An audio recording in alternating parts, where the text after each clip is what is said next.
This is where we are now, Mulaya. We're going to walk somehow up to Qutub Minar, which is that tall pillar-like structure.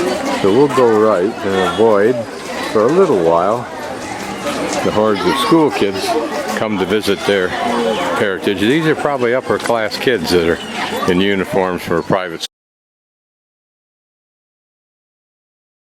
A little setting with 3 of those onion architectural features on top. What it is, I don't know, but it's fronted by a place for prayer, so it must be some kind of a mosque. And then there's this, what looks like it should have been a water garden or a water feature, but it's not now. But notice it's surrounded by a small trough of water. Usually it should be filled with water, it's not now. And there's that curious single bowl there. It may just be a purification bowl of some. Just the detail, very simple, very strange. The focus is on you and your God, not the edifice to the glory of the church. It's theoretically the glory of God. Spacious grounds here. We'd have to see what the history of this is, and I haven't done it, to understand whether this was some kind of a monastery and these grounds were gardens or just part of the large complex. And what is this curious structure, because I don't see any entryway at grade. It's a series of rooms. Now there do appear to be archways there, whether they were subsequently filled in when this area fell in disuse, who knows. But this also looks like it's been restored. Little cupola. On there we can see that these walls were all covered in a stucco of some sort. Whether they were painted or not, who knows. But it looks like some kind of painting on there, some kind of work. Interpretive plaque tells us that the tomb of Imam Zamin, located immediate east of Alai Darwaza, built in 1537 to 38 AD during the reign of the Mughal Emperor Humayun. The characteristics of the Lodi style. There's also which is a caravanserai, I'm not pronouncing that right, but a place where caravans would hole up for several nights, kind of like a motel for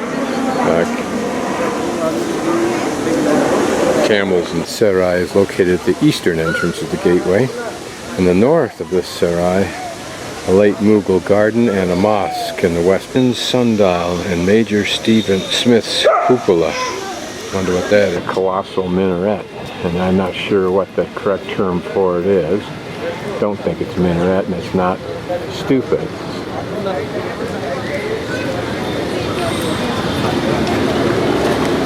It's from here that prayers would be yelled out in the old days.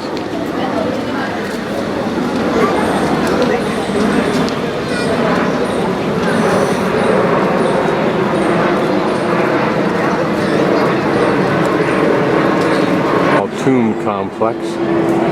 Maybe family members or important servants, clerics, etc. of the dynasty. Why these walls were as thick as they are. Did they serve some earlier, more defensive purpose? The grass, as others do, and see what this is. It's interesting, the fluted sides, the large opening there. And the begging of the question, did it go higher like the main obelisk that you see from such a long distance? Typical tombstone, it implies from those 2 holes on top that other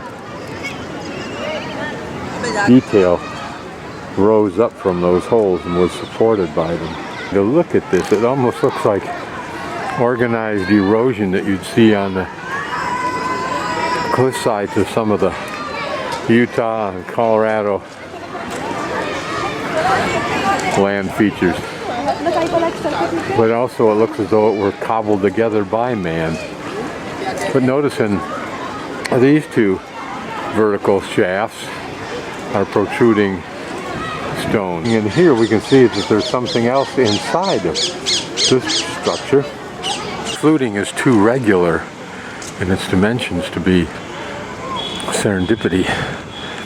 And there was a lower section here. How horribly eroded that is. Curious. This has probably all been re-established. We maintained refuge, if you will, from the cacophony of and chaos of Delhi.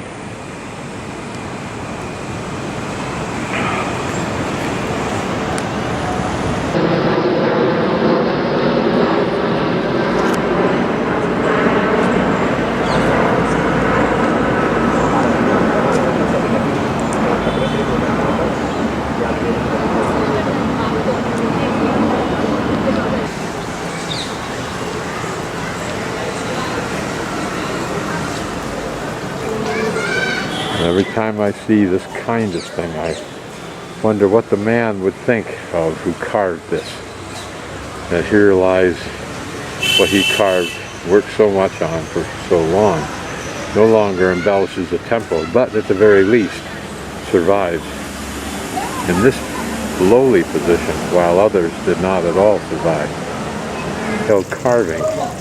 Just imagine the amount of time it took. It looks like it's at least 3 sides, if not 4. Maybe it's the capital, I think, or the base of a column. This building, and we'll enter into it. Beautiful carving. It almost looks like it was brand new. And the inside apparently reflects the same detail.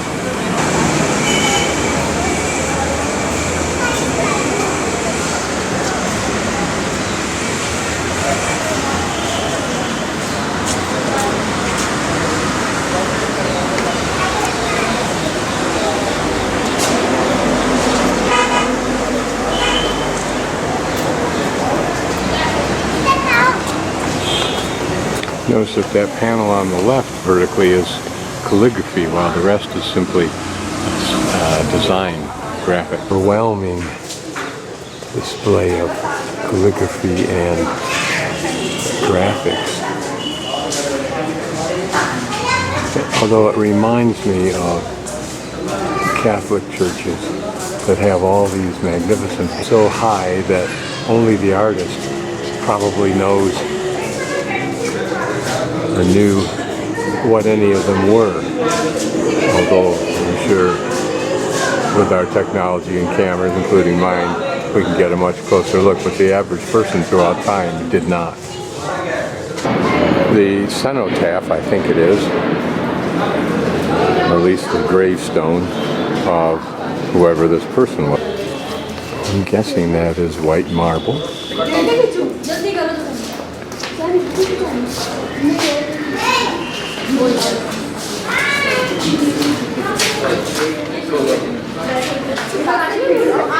All those panels were carved off-site and then installed as a surface. As I pan down through this is simple red sandstone, a very soft stone, very much prone to weathering, and yet how well maintained, preserved are these carvings.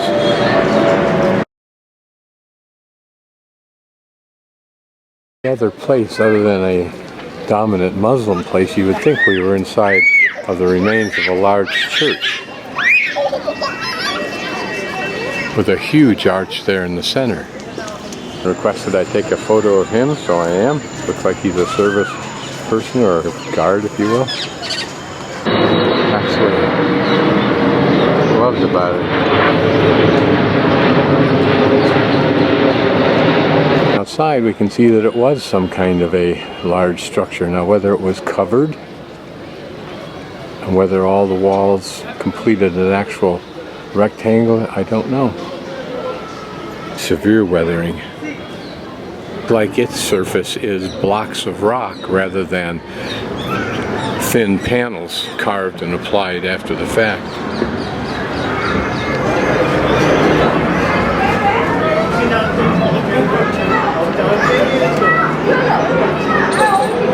Just giving us a little look, and we'll come back to this area in a few moments. We were in earlier with the huge arch that's broken at the top. We've entered in through that area there, which looks like just an entryway, but an impressive one. Then a domed section that we shot some video through down that corridor, and we'll walk out there in a few moments. So now we're looking at a very similar building, if in fact not the other side of the first building, with a well-preserved central arch and giving us some idea of the structure on the inside, mosque-like in the sense of columns. Curious, but very pretty carving on these. And a fairly decent density, if this density persisted in this building.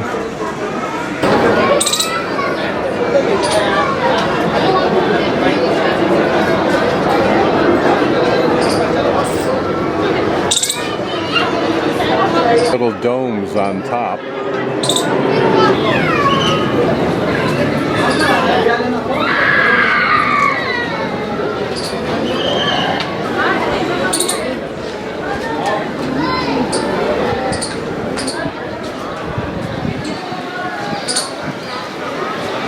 Here, what's getting kind of interesting is that here's still a third section of these arches, including the large. We can do a full pan that shows all three sets of triple arches, each with the one in the center being very much the largest.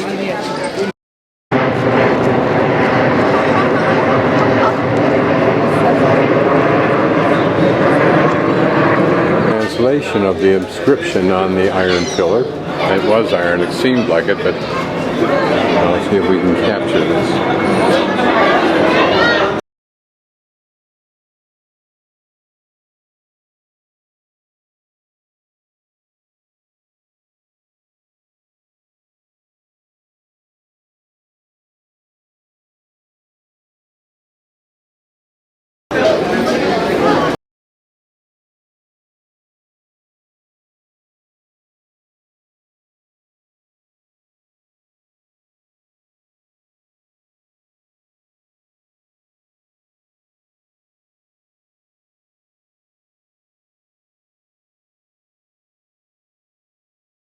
But it stands by itself, not even in the center of this complex. But it's got great importance, whatever. Look down this, I'll call it a cloister for lack of a better term, but a double section cloister, if you will, with columns of a similar kind on all three sides. I mean, the columns are of different thicknesses. This one thinner, that one quite thicker. Notice those beautiful dresses that ladies wear here that seem to have several layers to them. Entrance to this plaza, if you will, with a very detail carved dome.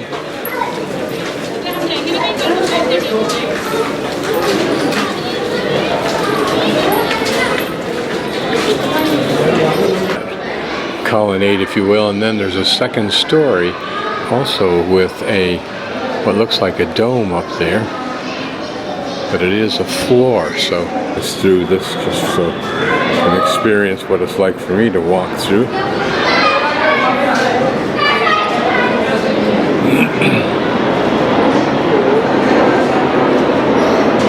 And another beautifully carved large dome.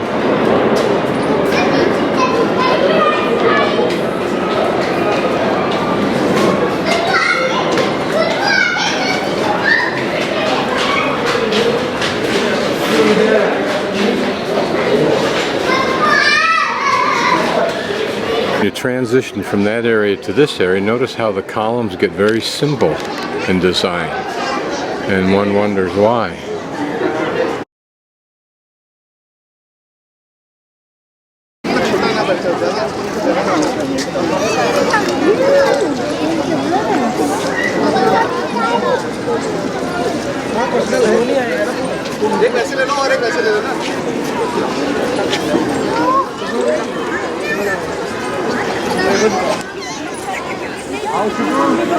These are balconies, if you will. I'm sure there's a technical name for it.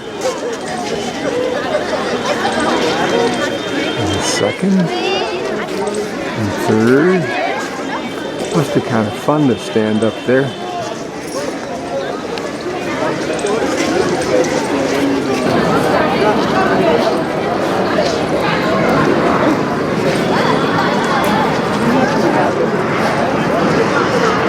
You don't know what the building is, but you can see the spillway for water that would dump out, and then there's a channel that runs all along down here.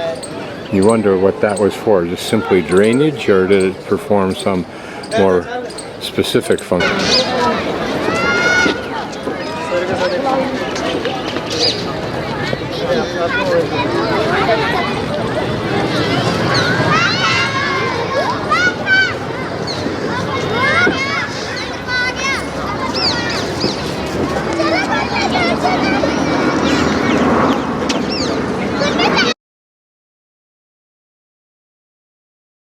School and Khalji's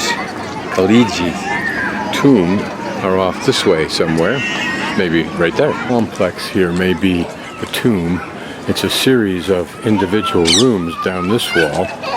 We'll take a quick look inside here. It may well have been classrooms, for lack of a better term. The tomb, how inglorious is his tomb today. Tomb complex, what's left of it, looks like three structures, or at least certainly two, this being the biggest, surrounded by a wall. The grounds and some tombs that we'd better go over and visit. I'm looking for the caravanserai, which is supposed to be on the east, and that should be over there somewhere. Two pretty buildings situated below the grade of the big pillar, or stupa, or whatever it is. I'm just not remembering the right word. We'll go down and take a look at these. Again, to recognize how simple and traditional and predictable are the elements, and the stricture against any kind of outrageous glorification, except for the calligraphy, which probably comes from the Quran.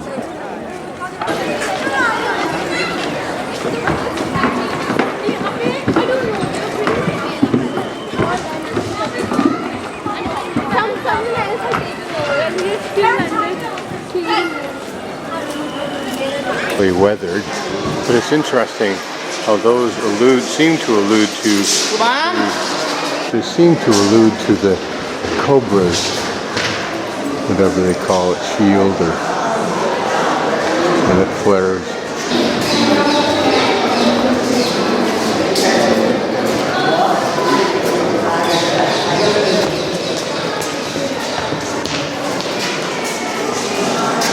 Look at the subtle patterns. Look at the large leaf flower pattern.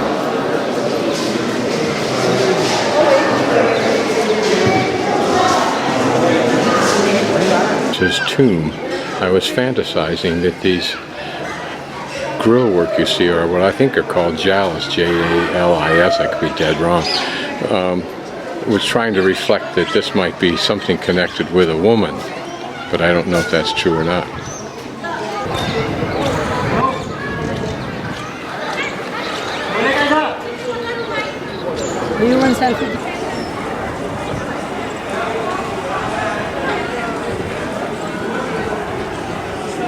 The little shrine off at the corner of this complex.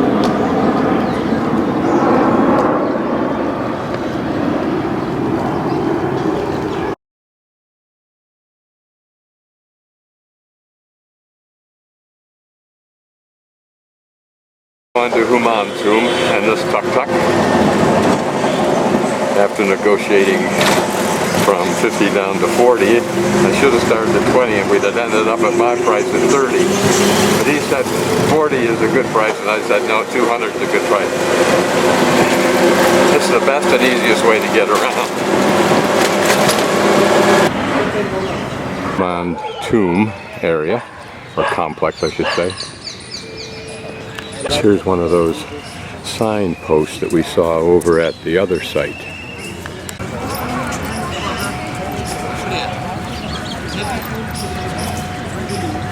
These stones are as much as 500 years old.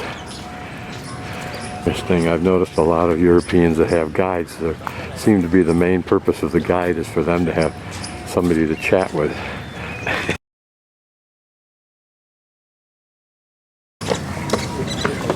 Now see, this is called Issa Khan. The center one came for the minister. When he was alive, he built it on 247. When he died, he was building for the prayer. This is just the interior walkway, if you will. Just looks like that stone we saw yesterday where the teeth and the mouth were quite visible. I'll pan around so we get a little sense of context. When you see one, you can imagine how important that person was in the administration to the king to have this kind of a layout of it. Interesting, the guards here are very proactive in trying to give me information. Whether they're trying to act as quasi-guides expecting a tip, I don't know, but I guess yes.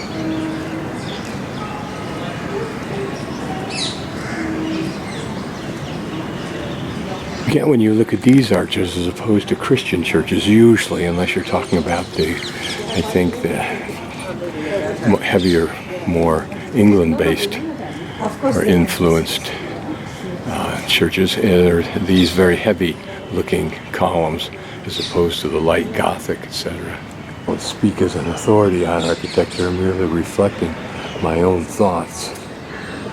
Whether they're valid or not is a dang good question. And again, you wonder if these jalousies serve a similar function, somehow privacy for what's inside versus those who are trying to peek inside. Let some detail on those little, I'll call them the medallions. Notice those are different. They don't seem to have any calligraphy, merely graphics of some sort. I'm over a doorway I want to get a closer look at. Looks like a sun, doesn't it? With radiating rays. I've not seen that kind of a graphic before, I don't think. At the top of the dome that the man has led me to. It's very pretty graphic. Kind of thing you'd love to have this as a wall hanging, not it per se, but the design.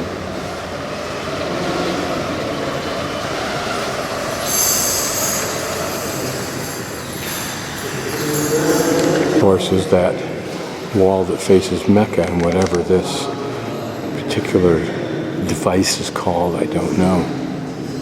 White marble, red sandstone surrounding. The room, of course, the tomb of Issa. Now, whether that's his tomb, like his casket, or whether it's a tombstone, if you will, and he's beneath it, I don't know. His wife, I think, to the left, perhaps his children, perhaps his mother, I don't know. Walkway leading from the tomb probably to the mosque makes sense. Yes, all of this was built before he died. Very beautiful domes up on top. We'll shoot up there and take a look at them. I'm guessing I can't climb up there.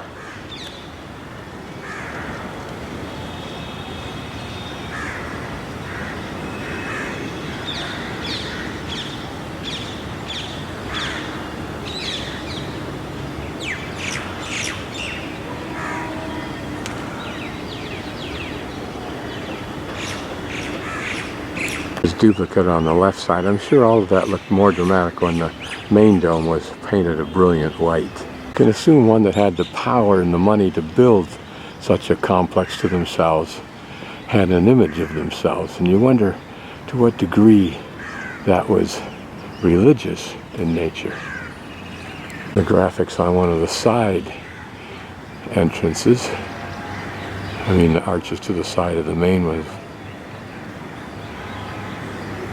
These walls have a very defensive look. I wonder if that was because they had that function or just because that was the tradition of the time.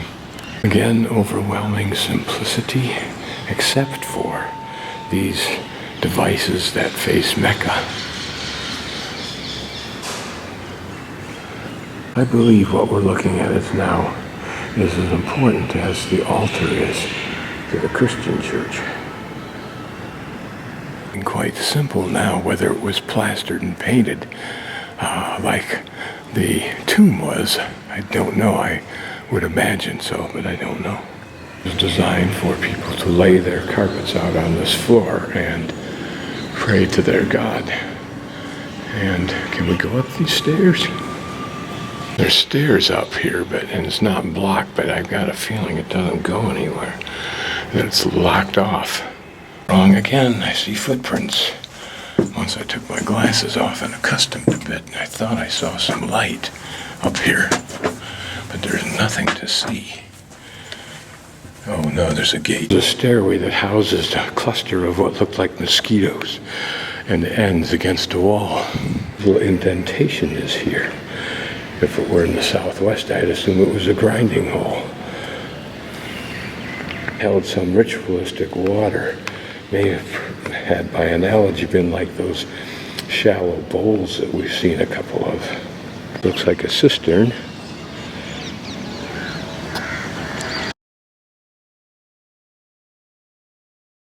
Up on the wall, you can see that there's the analog of those crenellations in those archways on the top of this wall that we see. I'll pan about. We're in what would have been what we would think of in a defensive situation as a tower. You'll see it looks very much like it. Notice all of the various tombstones for the area, whether those are of the time and represent some kind of near family or near nobility that was allowed access to this area, or whether they were just able to get away with planting themselves outside this complex. Don't know. From here we get a closer look at the detail of the tomb itself. Pretty, isn't it? And it must have been magnificent when those smaller domes were as well decorated and maintained as the two we saw on the mosque.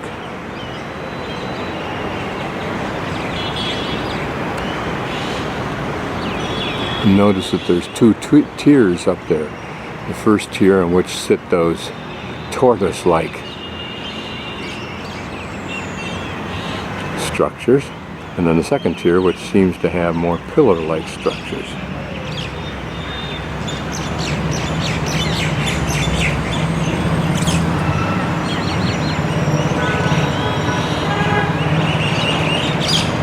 And panning up to the very top.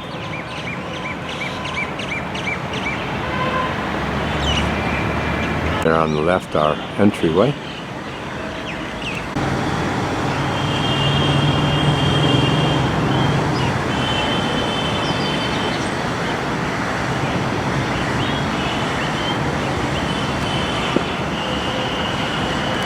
Now from here we have a view of a tower that's been restored so that we can see how it would have looked.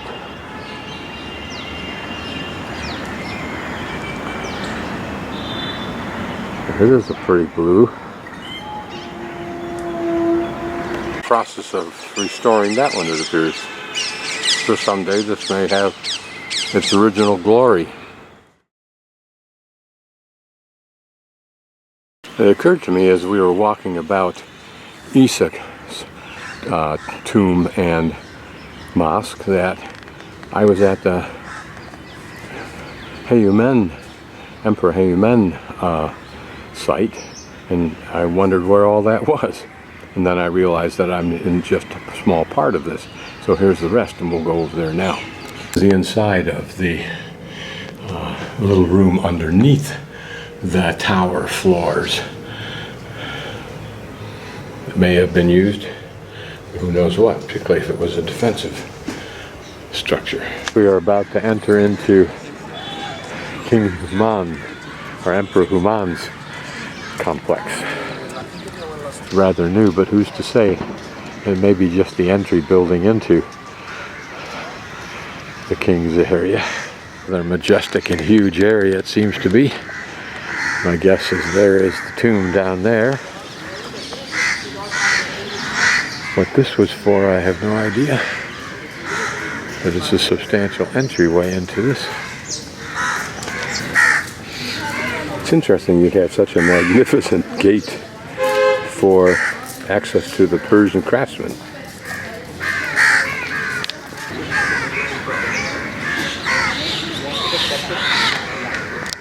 The Humayun's tomb is straight ahead of us. Darwaza's tomb and mosque. He was for a short term an Afghan ruler of this part of India. The Arab Sarai and Barber's tomb.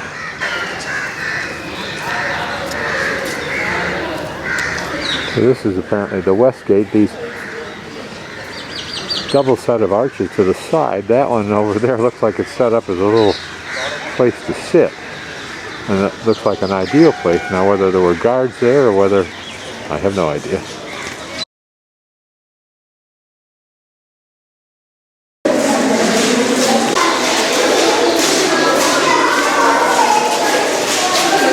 Some old photographs from the 19th century, or lithographs, which this one is, of ruins that are around this complex.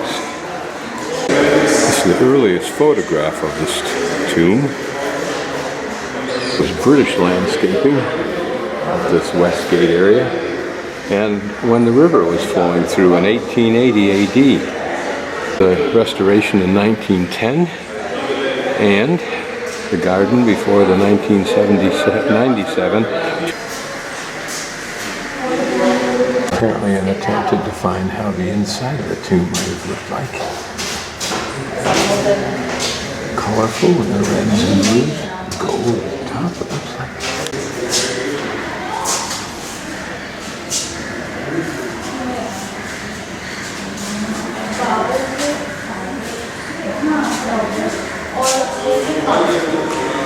Remember, Babur was the first emperor of this area.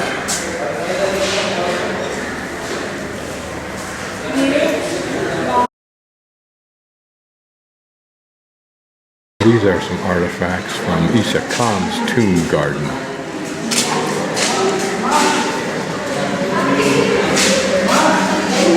And they're probably some votary symbols or devices that are left. Go to this place next.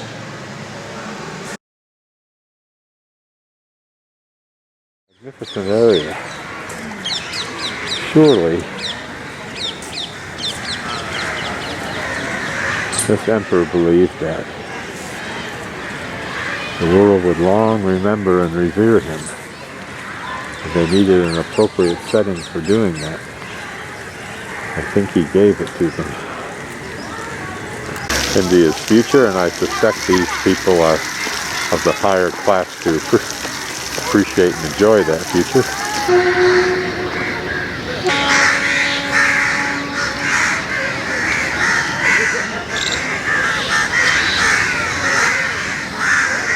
This is where he intended to be buried. Can you imagine where he lived?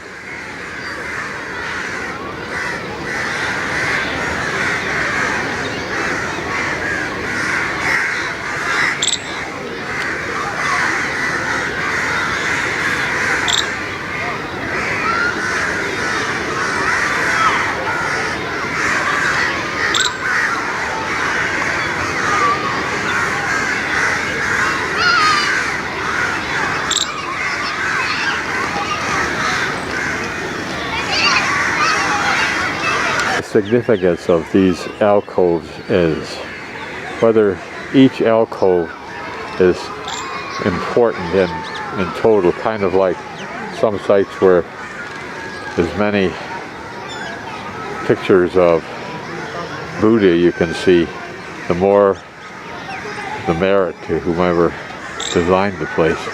That each has a doorway, so I wonder what the function was. Residences, storage, small shrines, all of the above. I go by and I yell out, "Hello!" and everybody cheers, "Hello!" And it goes from there. Kids are just waiting to be excited. The pan from the main level of the tomb, looking back at our entry building and scanning the magnificent grounds. Here we get access.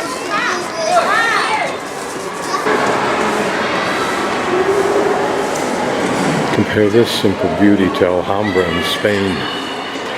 Simple, elegant little tomb. Of course, that belies the building it's in. I wonder if this was an incense container, it appears to be, and whether it was kept smoking through time. And were these rooms ever used for anything? I'm just giving you a roaming about view of the simplicity. Notice that incredible simplicity of design versus any of the Christian monuments of a similar nature.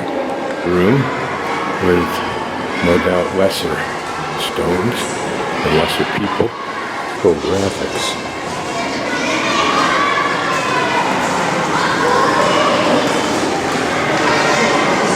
There's one airing its wings like an ahingo would do.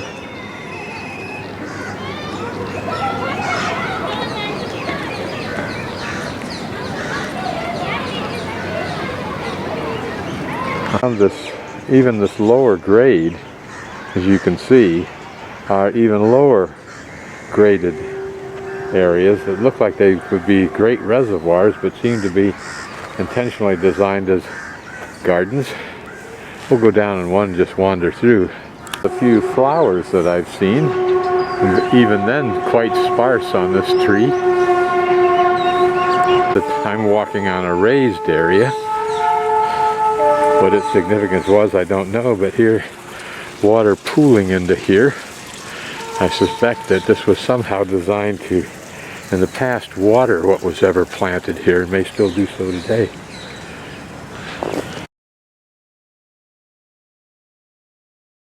Now far to the rear, on the main deck of the tomb, looking at this building, which I'll go down to grade level and see if I can navigate to.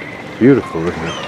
And caught just right, it kind of has a shine to it rather than the dull white paint on other domes. Beautiful building, isn't it?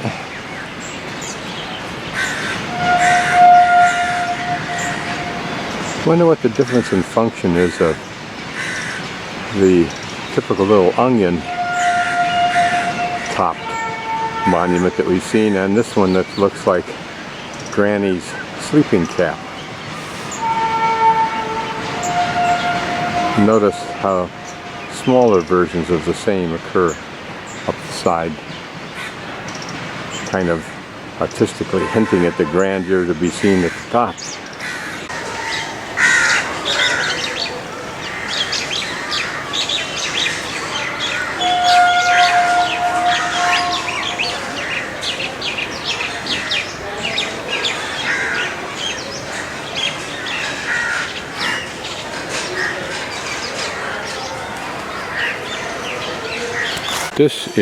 It's in the wall, whether it was another entrance or some kind of administrative building or whatever set to the end of this wall. Like a pretty posh layout, whatever it is. My guess is that this is a very exclusive area.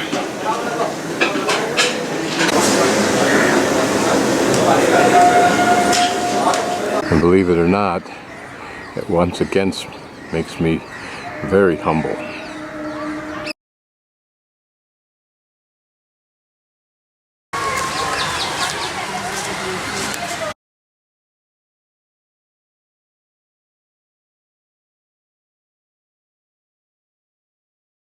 It's interesting to reflect that this atmospheric look that we think of as India is in fact India's pollution.